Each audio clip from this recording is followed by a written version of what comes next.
আসসালামু আলাইকুম। আমার আপুরা সবাই কেমন আছেন? আলহামদুলিল্লাহ আমিও ভালো আছি।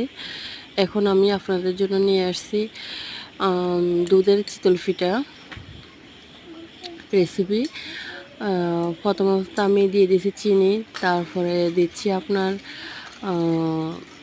দুধের গুড়, 1 কাপ পরিমাণ চিনি, 1 কাপ পরিমাণ দুধ। এখন দিয়ে দিচ্ছি আমি বাদাম, এলাচ, দারচিনি, তারপরে নাড়তেছি। এরপর আমি দিয়ে দিচ্ছি নারকেল করে রাখছি, নারকেল দিতেছি।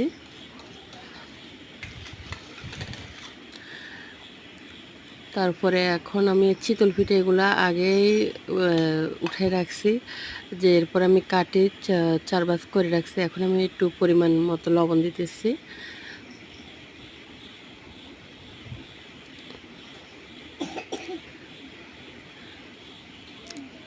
এখন আবার আমি চুলার আঁচে দিতেছি। দেওয়ার পরে এগুলা নাড়তেছি।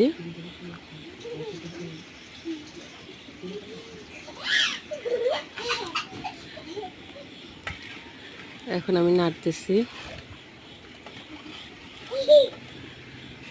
তো আস্তে আস্তে হবে, কারণ তাড়াহুড়া তো কিছু হয় না। আমার শ্রদ্ধেয় ভাই ও বোনেরা, আমি আপনাদের সাথে একজন হতে চাই। আর এর জন্য আমি পাই কিছু কিছু রান্নার ভিডিও আপনাদের সাথে শেয়ার করি। আপনারা যদি একজন বানাতে চান, তাহলে দয়া করে লাইক, কমেন্ট, শেয়ার, সাবস্ক্রাইব এগুলো করতে ভুলবেন না। আর আমার দ্বিতীয় পার্ট, আমি তো এখন রান্না শেষ হয় নাই। দ্বিতীয় পার্ট আপনারা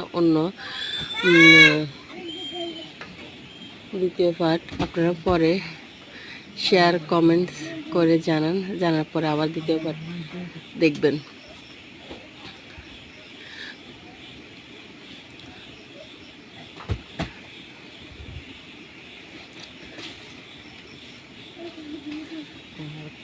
আপনারা কমেন্টে বলবেন যে কার এটা পছন্দ হয়েছে।